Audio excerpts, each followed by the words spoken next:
오늘의 말씀은 민수기 6장 1절로 7절 말씀입니다. 제목은 나스린의 규례라는 제목을 가지고 하나님의 말씀을 나누려고 합니다. 오늘 본문의 말씀 민수기 6장 1절로 7절 말씀 다같이 한번 읽어보겠습니다. 여호와께서 모세에게 말씀하여 이르시되 이스라엘 자손에게 전하여 그들에게 이르라. 남자나 여자가 특별한 서원 곧 나스린의 서원을 하고 자기 몸을 구별하여 여호와께 드리려고 하면 포도주와 독주를 멀리하며 포도주로 된 초나 독주로 된 초를 마시지 말며 포도즙도 마시지 말며 생포도나 건포도도 먹지 말지니 자기 몸을 구별하는 모든 날 동안에는 포도나무 솟아는 씨나 껍질이라도 먹지 말지며 그 서원을 하고 구별하는 모든 날 동안은 착도를 절대로 그의 머리에 대지 말 것이라. 자기 몸을 구별하여 여호와께 드리는 날이 차기까지 그는 거룩한즉 그의 머리털을 길게 자라게 할 것이며 자기의 몸을 구별하여 여호와께 드리는 모든 날 동안은 시체를 가까이 하지 말 것이요 그의 부모 형제 자매가 죽은 때에라도 그로 말미암아 몸을 더럽히지 말 것이니 이는 자기의 몸을 구별하여 하나님께 드리는 표가 그의 머리에 있음이라. 자기의 몸을 구별하는 모든 날 동안 그는 여호와께 거룩한 자니라.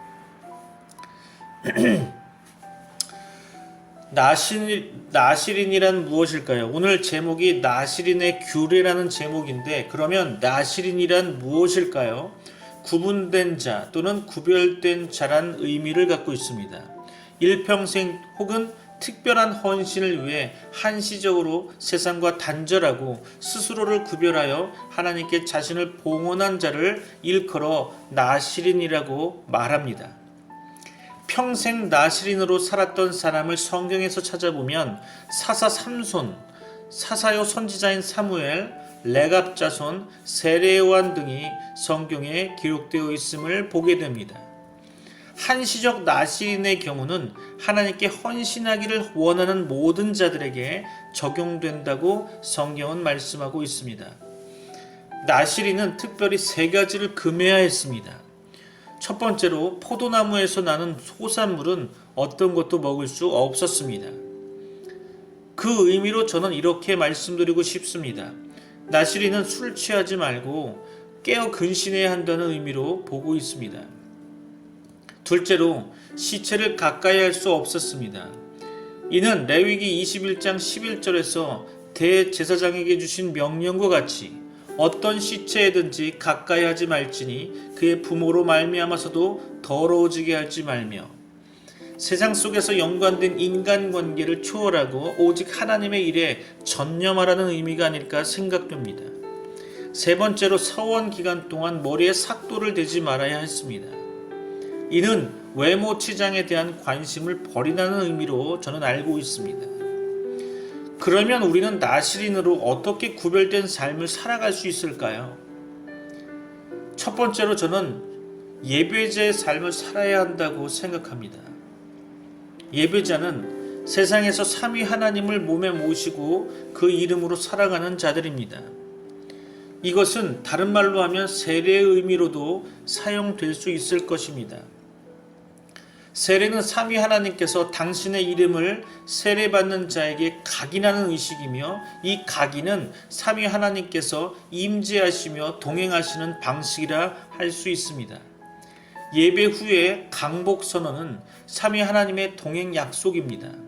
볼지어다 내가 세상 끝날까지 너희와 항상 함께 있으리라. 마태복음 28장 20절에서 예수님이 말씀하셨지만 이것은 선언과 명령으로 주신 약속의 말씀입니다. 종말론적인 동행 약속은 성령을 보내주시고 그분 안에 항상 임재하셔서 세례와 성찬 그리고 신자의 모든 삶의 근원이 되시겠다는 약속입니다. 마태복음 28장 말미에서 예수께서 말씀하신 선언과 명령과 약속에는 모든이 4번이나 나옵니다. 모든 권세, 모든 민족, 분부한 모든 것 그리고 항상, 이 항상은 모든 날에서 유래한 것이므로 저는 4번 나왔다고 말씀드리는 것입니다. 시간과 공간 그리고 그 속에 있는 인간과 만물이 다 하나님의 아들로 오신 예수님의 장중에 있다는 말씀입니다. 가르쳐 분부한 모든 것을 잘 배워 그대로 행하는 자는 복이 있습니다. 산상수훈이 말하는 7개의 복은 세상에서 착한 행실과 선행으로 소금과 빛으로 살아가는 예배자가 소유하는 복입니다. 이 선행이 곧 하늘 아버지께 돌리는 영광일 것입니다. 이 모든 분부의 말씀을 듣고 깨닫고 체험하고 실천함으로 세상에서 삼위 하나님을 반사하는 자가 그분의 형상인 것입니다. 피조개로서 세상이나 피조물로서 인간은 삼위 하나님을 반사하지 않습니다. 모든 인간은 반역하였고 모든 피조물은 침묵하고 있습니다. 인간은 범죄하여 반역자가 되었고 피조개는 삼위 하나님의 솜씨를 반사하면서도 그것을 알지 못하고 있는 것입니다. 삼위 하나님의 구원 사역으로 그분에게 주파수를 맞춘 예배자가 등장해야 모든 족속과 피조개가 삼위 하나님을 인정하고 찬양할 수 있게 될 것입니다. 오직 삼위 하나님을 몸에 모신 예배자만이 그분의 형상이며 이 형상이 가는 곳마다 삼위 하나님은 임재하며 영광을 받으실 것입니다. 하나님의 영광, 이 영광은 이전에 가지신 영광을 드러내고 인정받게 되는 것입니다. 이 일을 하는 자가 하나님의 형상인 거죠. 하나님의 형상으로 여긴다고 하는 것은 자질의 문제가 아니라 과업이고 사명이며 직무인 것입니다. 전통적으로 보면 하나님의 형상을 지정의의 자질로 보았습니다. 그래서 천사도 형상이고 정도의 차이는 있겠지만 모든 인간이 다 하나님의 형상이라고 보았습니다. 그러나 진정한 형상은 예수님밖에 없다고 고린도후서 4장 4절은 말씀하고 있습니다. 고린도후서 4장 4절을 볼까요? 그 중에 이 세상의 신이 믿지 아니하는 자들의 마음을 혼미하게 하여 그리스도의 영광의 복음의 광채가 비치지 못하게 함이니 그리스도는 하나님의 형상이니라. 참 하나님은 또 참 하나님의 형상은 곧 유일한 예수님의 형상일 것입니다. 예수님은 그의 공생애 가운데 하나님 아버지를 보여주셨습니다. 나를 본 자는 아버지를 보았다라고 요한복음 14장 9절은 말씀하고 있습니다. 예수님은 아들이시라도 순종을 배워 십자가의 죽으심까지 복종하셨고 이로써 하나님께서는 자기의 사랑을 확증하셨다고 성경은 기록하고 있습니다. 이 예수님께서 하나님의 형상이신 것입니다. 이처럼 하나님의 형상은 고난에 참여하는 자일 것입니다. 진정한 예배자는 오직 예수 그리스도의 형상을 따라 하나님의 형상이 되어가는 것입니다.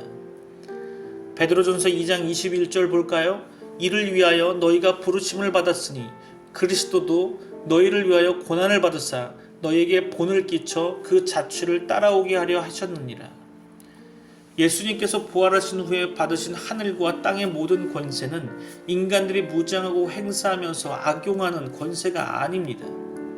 연한 순 같고 마른 땅에서 나온 줄기 같아서 고운 모양도 없고 풍채도 없은즉 사람 보기에 흠모할 만한 아름다운 것이 없는 예수님의 그 권세는 압제를 가하고 폭력을 행사하는 권세가 아니라 해방시키고 섬기는 권세일 것입니다.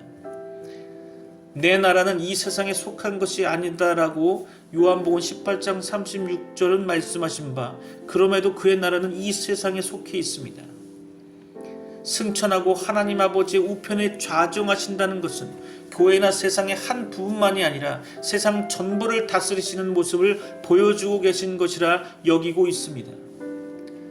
성부의 오른편에 좌정하신 영광의 그리스도께서는 성령 안에서 세상을 직접 다스리시고 계십니다. 십자가 전이나 후나 그분의 이 다스림은 겸손한 고난으로 나타내셨습니다. 예배자는 그리스도의 죽음을 우리 육체에 지녔기 때문에 그분의 고난이 예배자의 삶에서 나타날 수밖에 없을 것입니다. 예배자에게 은혜를 주신 것은 그리스도를 믿을 뿐 아니라 그를 위하여 고난도 받게 하려 함이다라고 빌립보서 1장 29절은 말씀하고 있습니다. 또 그리스도 안에서 경건하게 살고자 하는 자는 박해를 받을 것이다라고 디모데후서 3장 12절은 말씀합니다. 오히려 너희가 그리스도의 고난에 참여하는 것으로 즐거워하라. 이는 그의 영광을 나타내실 때에 너희로 즐거워하고 기뻐하게 하려 함이라. 베드로전서 4장 13절은 말씀합니다.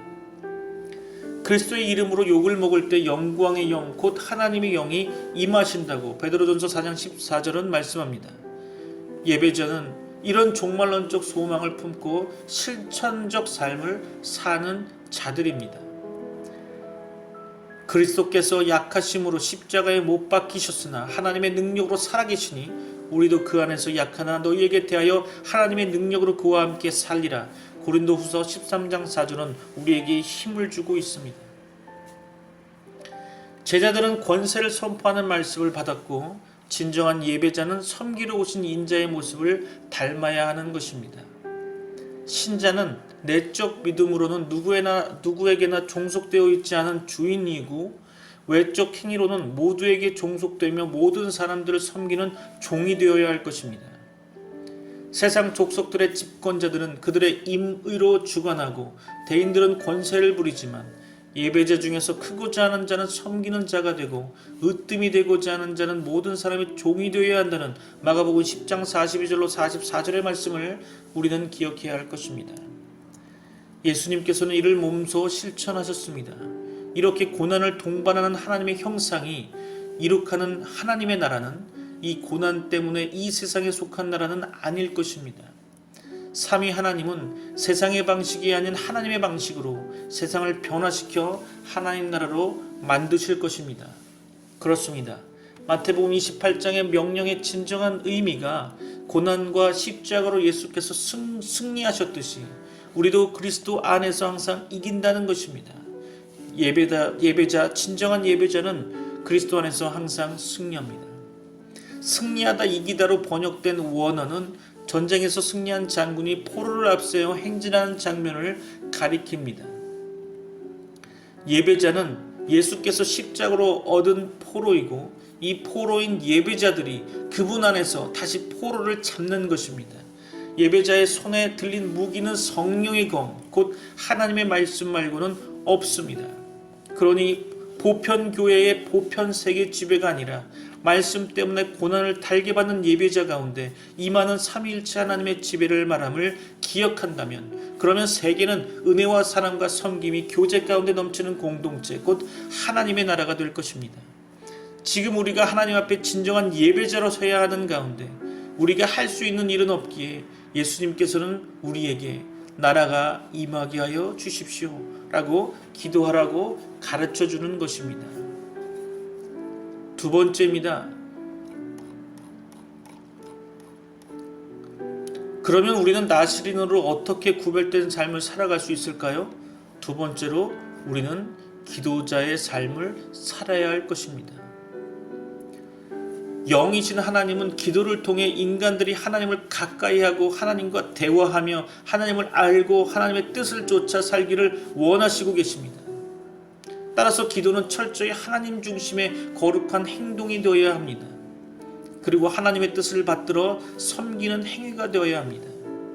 또 언제든지 하나님의 은혜와 긍휼하심에 힘입지 않고서는 바른 기도를 드릴 수 없을 것입니다.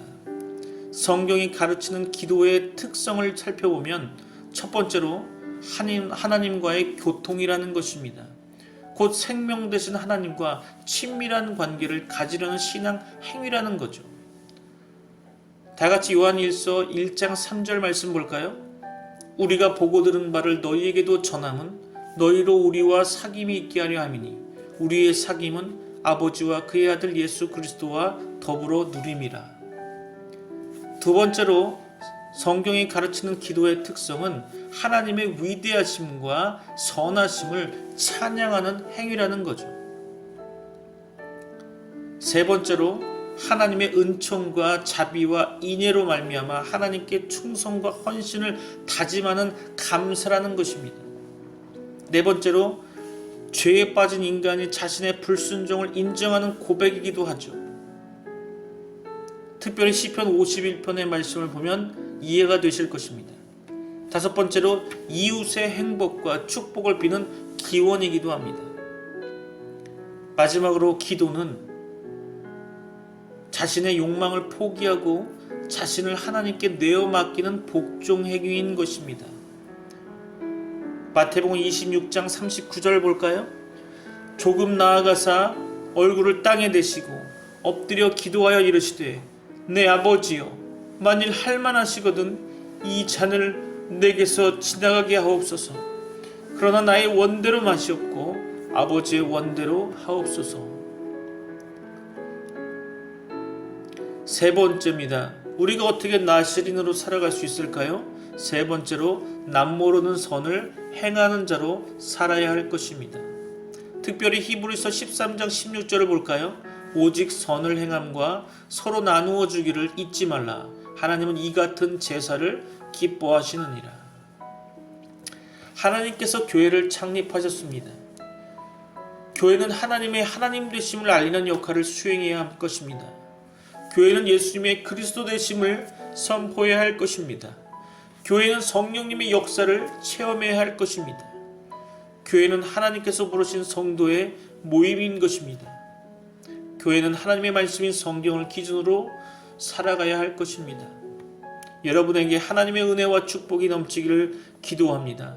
오늘의 말씀이 기도 제목이 되시길 기도하며 하나님의 얼굴을 구하는 기도가 있기를 소망합니다. 우리 다 같이 기도하시겠습니다.